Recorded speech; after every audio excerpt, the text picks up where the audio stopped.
Hey guys, it's Friday, July 8th, and everybody knows what that means. Fridays is double headers. Today we start in Winnipeg, where the Toronto Argonauts are going to take on the Blue Bombers, and after that we'll travel to Vancouver to watch the Calgary Stampeders take on the at-home BC Lions. Now to start, we're going to talk about Toronto and Winnipeg. This is the 100th time that these two teams have met since 1961. Toronto holds the edge at 49 wins to Winnipeg's 48, but Winnipeg tends to win at home, and they have an overwhelming 33-16 advantage. The last 8 games, however, have been split 4 wins for the Argos and 4 wins for the Bombers. Now, the Argonauts did go 3-0 against Winnipeg last year, but everybody knows a new season and a new year means a totally fresh slate. Now, the notable players this week for Toronto are, of course, Chad Owens. Flying Hawaiian got rocked more than a few times last week, but seems to be doing just fine. Watch out for his explosiveness on kick returns and that ability to give the Argonauts the field position that they need. Cleo Lemon, of course, another notable player to watch, quarterback.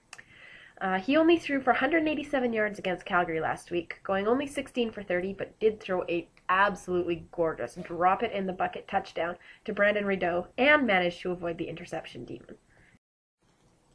Now, speaking of Brandon Rideau, he turned from Brandon Rideau, who's Brandon Rideau, into the go-to guy. He switched from slot back on the wide side of the field to wide receiver on the short side of the field. So he's now easier for a scrambling Cleo Lemon to see and connect with, as we saw on the aforementioned absolutely gorgeous touchdown. And the last guy we're going to talk about is Corey Boyd. He had his 7th CFL 100-yard rushing game last week and capped it off with a major score. So we're looking at a very powerful Toronto Argonauts offense rounded out with veterans like Jermaine Copeland. Now, watching Toronto's defense, there's one guy we got to look out for, and that is Claude Roten. He had 2 sacks versus Calgary last week, so look out for pressure on Buck Pierce. And now we'll talk about Winnipeg and Buck Pierce. He's a good leader and a good quarterback, but his list of injury problems is extensive, and I just don't know how many hits he's going to be able to take before he's out again. That O-line has got to protect Buck Pierce. But despite missing most of last season, he still managed to throw for 1,180 yards, 6 touchdowns, and rushed 22 times for 237 yards. That, to me, says good quarterback. This year, he's got a full slate of young, but not quite rookie receivers, including Greg Carr, Terrence Jeffers-Harris, and the newest 2011 draft pick, Jade Etienne, and, naturally, Terrence Edwards, who only needs about 62 yards to reach the 9th all-time in receiving. In the backfield with Pierce, of course, is Fred Reed, who led the league in rushing yards last year, despite being part of the 4-14 team. He will be the starting running back for this game, and look for him to have some major yards. On the defensive side of the ball, you're looking at Alex Suber and Ian Logan to anchor the Bombers secondary. They had 3 interceptions against Hamilton last week, and they proved that they're not to be tossed off. Rounding out that secondary, Dion Beasley and Javon Johnson, both dangerous weapons in their own right.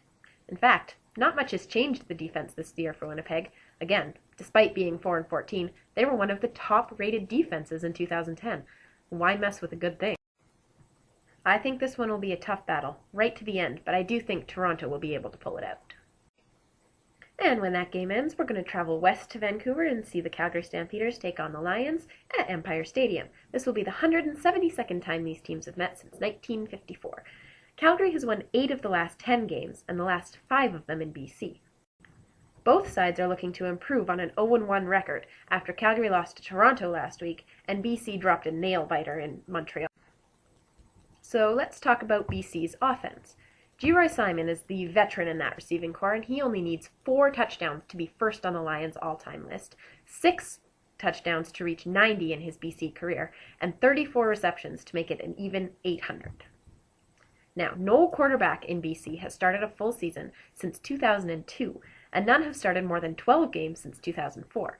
Travis Lulay wants to be the next to go all 18 games. Last game, Lulay connected on 26 of 45 passing attempts for 366 yards, actually out-throwing Anthony Calvillo. Now, as long as his O-line, which looked very solid last week, remains constant and solid, it'll be another big game for Lulay. Rounding out his list of targets this year, along with Geroy Simon, you have Sean Gore, Jamal Robertson, each of whom had 5 catches last game, and with 3 each were Dobson Collins, Akeem Foster, and Nick Moore. Clearly, it's a very wide range of passing choices, making for a very interesting offense from the line.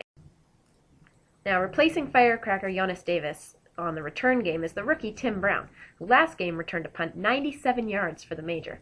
Look for him to capitalize again on the holes in Calgary's special teams. Now, as for the defensive role, look to BC's Rookie of the Year from last year, Solomon Elimimian, who stepped into a big leadership role, leading the Leos with 7 tackles in last week's game. Now, to finish off, I guess we have to talk about the Stampeders.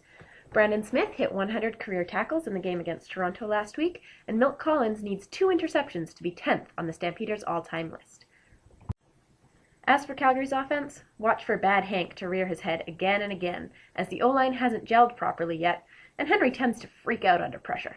He's not a good scrambling quarterback, and he appears to be deathly afraid of getting hit. When Henry is pressured, he throws woefully inaccurately. This is the key for BC's defensive front seven.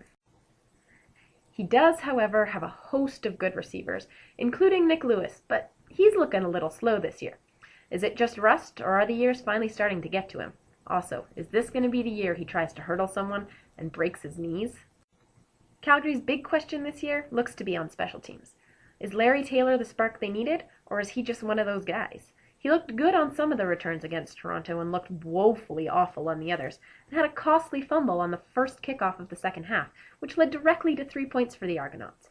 Although I guess returners are only as good as the blocking they have in front of them, and Calgary's needs some work.